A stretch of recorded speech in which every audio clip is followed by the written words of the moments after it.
Fanny Shekhar from Angel Broking as well is here to talk about the fundamentals of the market. Fanny, hi, morning. First, a word on Maruti's earnings. While it's been a muted growth, how's the trajectory from here on looking? Well, to be honest, the earnings for this quarter have been above the street estimates. However, in the longer term, the street is vertically divided into, where Maruti might head from here, and depending on that, the valuations. I think that in the near term, at least the stock price appreciation for Maruti might be capped for the simple reason that in the next 2 to 4 quarters, as the new excise duty structure kicks in from this financial year, it will be very difficult for Maruti to pass on the increase in excise, because in the last 8 years, there has been only one instance where Maruti had to face a situation where there was an excise duty hike and it did not, or it could not pass on the same to the customers.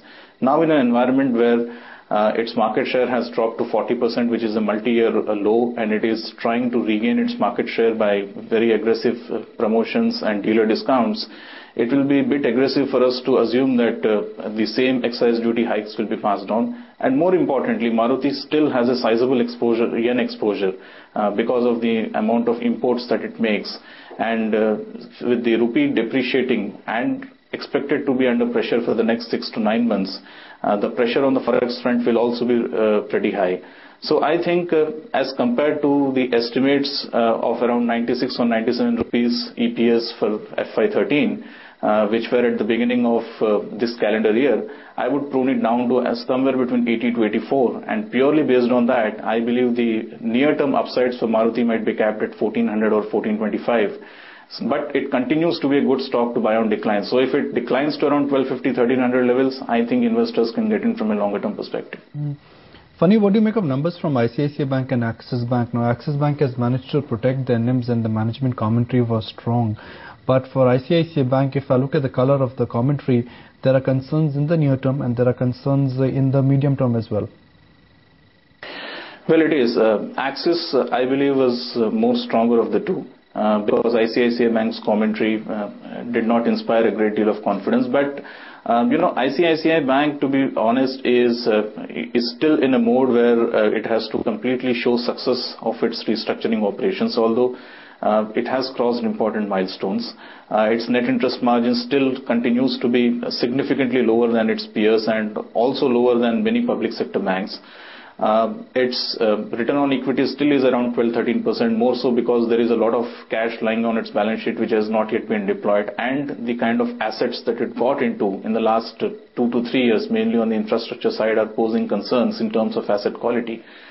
But having said that, purely because there is so much margin of safety and so many levers for ICICI Bank going forward, and incrementally there has been improvement over the last 2 years, I would say that, and owing also to the fact that the valuations are cheap or economical as compared to its peers, I would give it a fairly longer rope and advise investors to buy on declines. Would you agree with me when I say that the only bright spot right now is banking? Because if I look at the initial set of banking numbers, banking as a sector, banking as a group is the only sector which has managed to surprise us on the upside. Absolutely. We have been fairly constructive on the banking, but there is a small caveat that all the numbers that we have seen belong to the private sector banks, most of which were expected to do well because they had done prudential provisioning over the last 2 years, and their exposure to troubled assets has been relatively lower. What remains to be seen starting from second week of May is how a large number of these mid-cap public sector banks do, because that is where most of the trouble potentially lies. If they sail through, I think then banking, there is no reason why banking cannot outperform. Fanny, what is it that you're picking up on the entire PSU pack as well as the entire fertilizer pack? The move on some of these names on Saturday was pretty remarkable.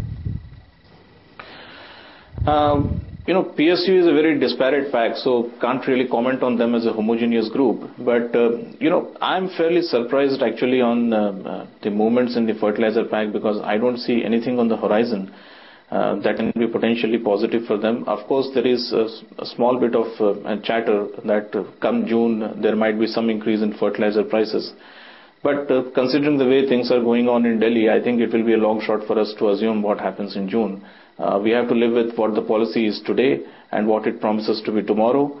And since there is no potential change out there, I would be fairly cautious on urea fertilizers. However, the other set of fertilizers which are into the DAP space, such as GSFC, or agrochemical space such as Rallis, look pretty interesting. Funny, but do you worry about the overall course Q4 earnings have taken? And if I look at some basic numbers, the missing component clearly is revenue growth. It will be a bit early for us to assess as to where Q4 is heading because we are pretty young into the earnings season.